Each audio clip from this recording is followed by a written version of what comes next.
Hola, profesora, doctora Margarita.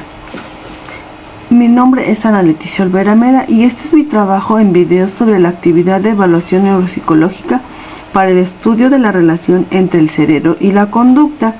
Comenzaré con los antecedentes de cómo es que surge la neuropsicología.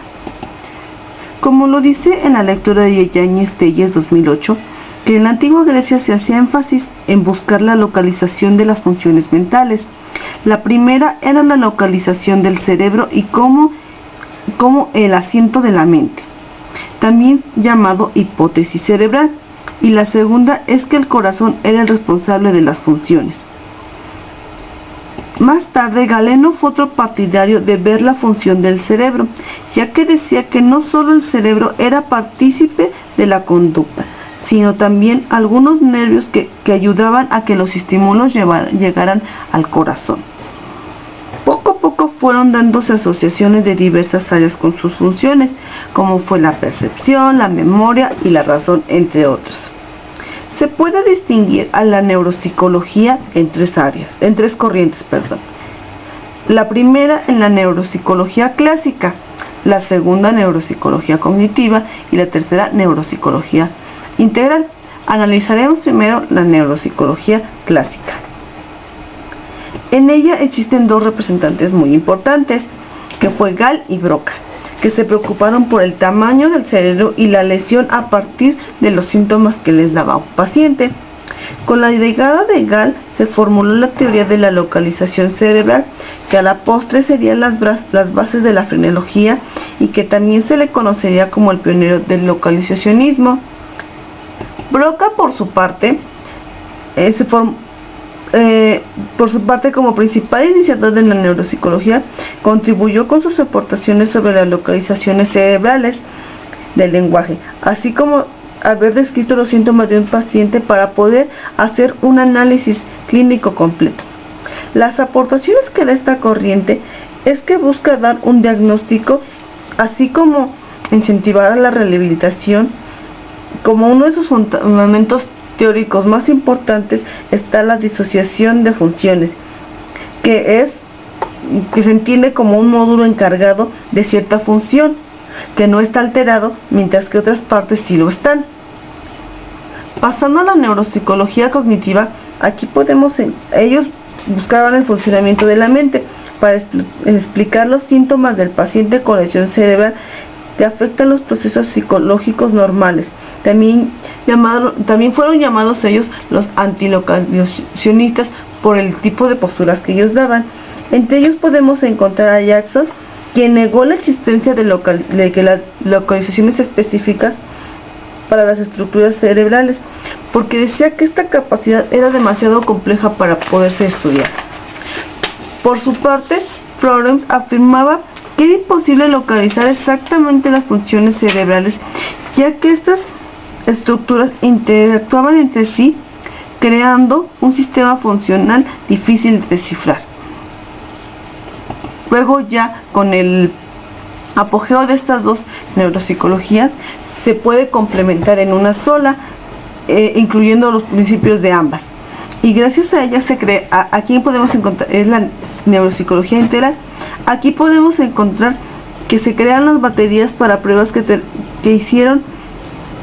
que pudieron aplicarse para determinar la ubicación y la extensión de una lesión, además de dar un detallado reporte de las dificultades cognitivas del paciente. Ya sabemos que los procesos psicológicos de los que hacemos mención es las funciones ejecutivas, la atención, el lenguaje, la memoria. Aquí el mayor representante que tiene esta corriente es Luria, quien es considerado el padre de la neuropsicología actual, ya que perfeccionó sus técnicas de estudio. Aquí existían dos enfoques generales: el enfoque de la psicología cognitiva y el enfoque de las redes corticales. En la neuropsicología cognitiva propone una estructura modular, se basa en el estudio de casos únicos y métodos de disociaciones.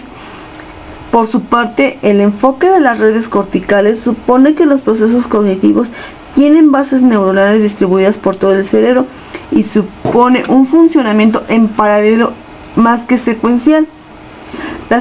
principales funciones que se ven afectadas por una lesión cerebral es la capacidad cognitiva, que en ella entraría la orientación, el lenguaje, la praxis, el razonamiento y funciones ejecutivas, así como las funciones conductuales, afectivas y funcionales, partes emocionales, capacidad de organización, planificación y toma de decisiones. Ahora bien, vamos a pasar a lo que es propiamente ya lo que pide el trabajo, que es la neuropsicología. La neuropsicología es la rama de las neurociencias que estudia la relación entre las partes neurológicas y psicológicas del cerebro. Su objeto de estudio es poder diagnosticar y dar rehabilitación a las personas con daño cerebral mediante la evaluación de las funciones psicológicas. La evaluación de las funciones cognitivas se puede realizar ya sea en personas sanas o con alguna patología. Los métodos de estudio son dos: uno que puede ser en humanos, ya que puede ver funciones específicas, valorar funciones específicas, y el segundo que son estudios experimentales que se realizan en animales por medio de la lesión cerebral, que ayudan para apoyar o rechazar una teoría y que sirve para predecir el patrón de una lesión.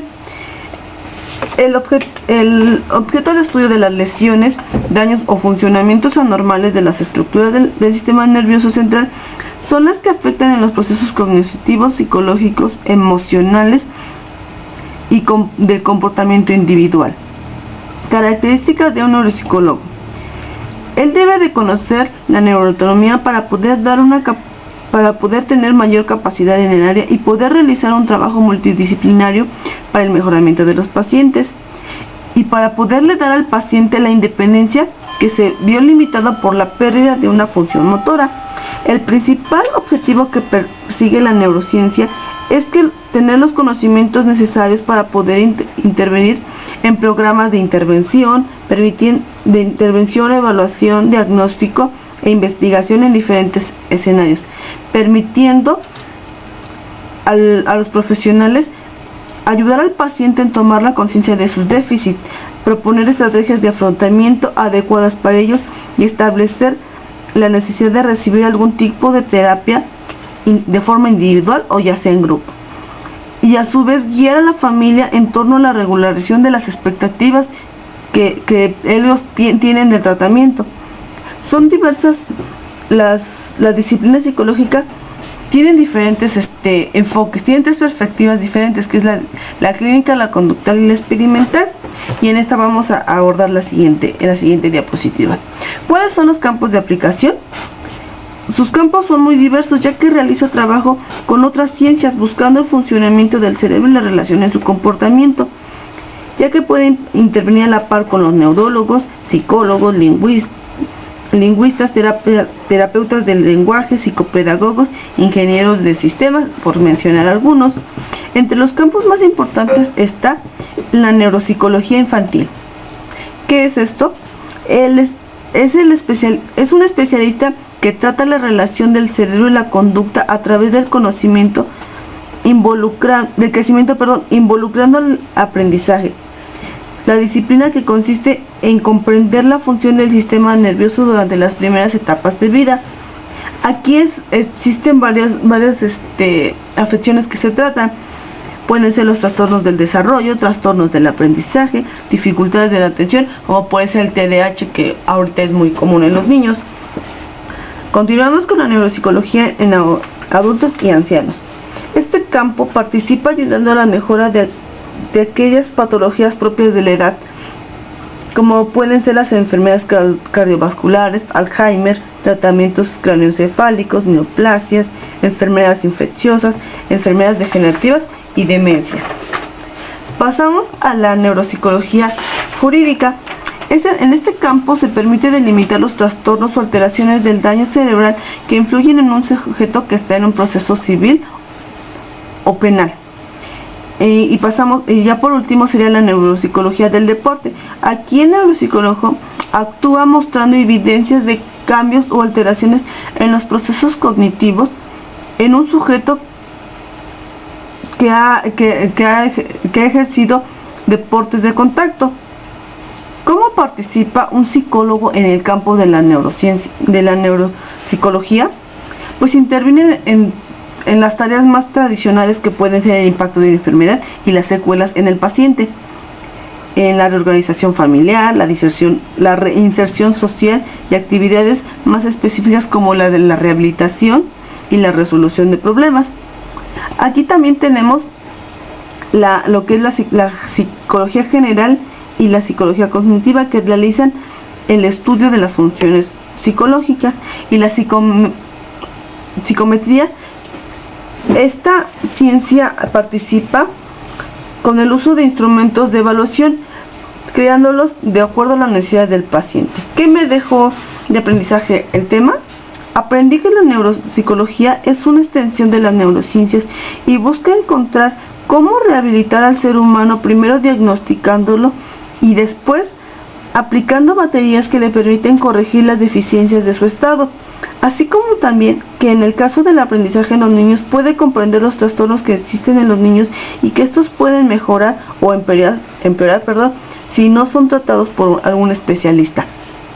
Entiendo que para que haya una deficiencia motriz, primero tuvo que haber una falta o alteración en alguno de los procesos cognitivos que derivaron en esa lesión, y que en el caso de los adultos se les asigna como un problema de acuerdo a su edad. Sin embargo, no siempre es así. Por lo tanto, yo ni siquiera tenía la menor idea de que estas alteraciones se podían modificar o en su caso corregir, que es una especialidad muy compleja y que se basa su estudio no nomás en el comportamiento, sino también en la estructura en general del cerebro, y que para poder llegar a ser un especialista en esta materia hay que estudiar mucho. Muchas gracias.